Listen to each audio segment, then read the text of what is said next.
السلام علیکم ناظرین، باب الحکمت دواخانہ سے حکیم وارث میں آپ سے مخاطب ہوں۔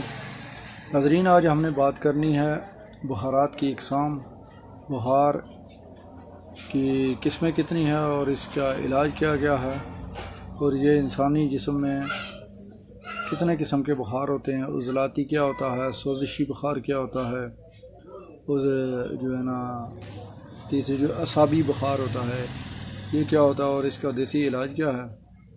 تو ناظرین، آپ سے گزارش ہے کہ میرے چینل کو لازمی لائک اور سبسکرائب کریں تاکہ ہر آئندہ آنے والی ویڈیو آپ تک پہنچتی رہے اور آپ ان دیسی نسخیات سے مستفید ہوتے رہیں۔ تو چلے آئیے دیکھتے ہیں ویڈیو میں بخار اور اس کے علاج اور دیسی نسخیات۔ ناظرین، بخار 3 قسم کے ہوتے ہیں۔ نمبر 1 ہوتا ہے سوزش غدی، جو جگر کے فالٹ یا جگر کے غدود میں حرارت کی وجہ سے بخار ہوتا ہے، اور دوسری قسم ہے بخار کی جس کو اعصابی بخار کہتے ہیں، جس میں پٹھوں کا کھچاؤ پیدا ہوتا ہے، اور تیسرا بخار ہے عضلاتی سوزش، جو عضلات کی وجہ سے ہوتا ہے، جو نزلے کی ریشی کی بنیادی وجوہات بنتی ہے۔ ان 3 قسم کے انسانی جسم میں بخار رہتے ہیں۔ تو پہلی قسم کا جو بخار ہے اسے کہتے ہیں غدی سوزش کا علاج، یعنی جگر کی خرابی۔ ایسے لوگ صبح جب اٹھتے ہیں تو وہ ان کے جسم میں حرارت محسوس کرتے ہیں، گرمی محسوس کرتے ہیں، جیسے ان کو بخار ہو گیا۔ ان کو سمجھ نہیں آتی کہ ہوتا کیا ہے، یہ کس قسم کا بخار ہے۔ تھوڑی دیر جسم ٹھنڈا ہو گیا، تھوڑی دیر گرم ہو گیا، جو ہے نا خصوصی صبح اٹھتے ہوئے جسم ہیٹ اپ رہتا ہے ان کا، تو ان کی آنکھوں میں ہلکی ہلکی سی جلن رہتی ہے۔ تو ایسے لوگوں کو جگر کی حرارت یعنی جگر میں خرابی ہوتی ہے، جگر کے جو غدود ہیں وہ حرارت پیدا کر رہے ہوتے ہیں۔ تو ان لوگوں کو 3 چیزیں جو ہے نا استعمال کرنی چاہیے، 3 چیزوں کا نسخہ۔ نمبر 1 ہے سہاگا بریاں، جسے بورک ایسڈ بھی کہا جاتا ہے۔ سہاگا یہ آپ نے باریک پیسنا ہے، باریک پیس کر جو ہے نا ساتھ اس کے آپ نے ملانا ہے ملٹھی کا جوہر، اور تیسری جو چیز ہے گندھک آملہ سار۔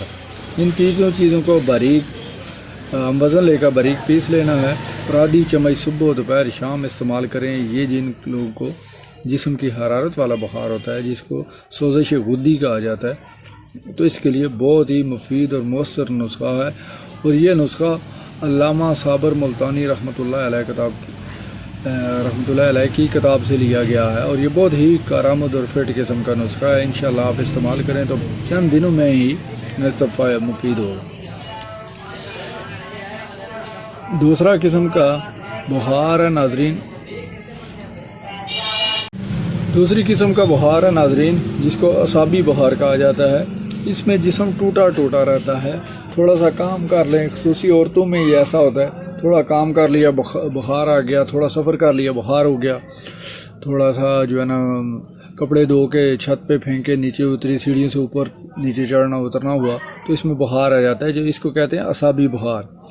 اور یہ بہت زیادہ تھکاوٹ کی وجہ سے سفر کہیں کر لیا تو اس میں بھی جو ہے نا جس عضلات جو ہے نا اعصاب بندے کے تھک جاتے ہیں، پٹھے اس کے تھک جاتے ہیں، تو اس کو اعصابی بخار کہا جاتا ہے۔ تو اس کے لیے جو ہے آپ نے عضلات کو حرکت دینی ہے، عضلات آپ کے حرکت کریں گے تو آپ کو بخار اتر جائے گا۔ تو عضلات کو حرکت دینے کے لیے آپ نے کون سا نسخہ استعمال کرنا ہے؟ بالکل یہ بھی سمپل ہی 3 چیزیں ہیں، گندھک آملہ سار، کالی ہریڑ اور آملہ۔ ان تینوں کو باریک پیس کے آپ جو ہے نا ہم وزن لے کر آدھی چمچ صبح دوپہر شام استعمال کریں۔ اور یہ تینوں چیزیں فولادی نسخہ ہے، جسم میں فولاد پیدا کرتا ہے، طاقت پیدا کرتا ہے، تو عضلات کو حرکت دیتا ہے۔ تو انشاءاللہ العزیز اس سے جو ہے نا اعصابی بخار، جو پٹھوں کے ٹوٹنے کا بخار ہوتا ہے، بالکل ختم ہو جاتا ہے۔ اور جو تیسری قسم ہے ناظرین، اس کو کہتے ہیں عضلاتی سوزش، جو دائمی نزلہ رہتا ہے۔ جیسے کچھ لوگ ٹی بی کے مریض ہوتے ہیں، ان کو یا نام بھی ٹی بی ہو، ایسے جو ہے نا دماغی نزلہ رہتا ہو، اکثر ان کا جسم بند سا رہتا ہے، جسم جکڑا رہتا ہے۔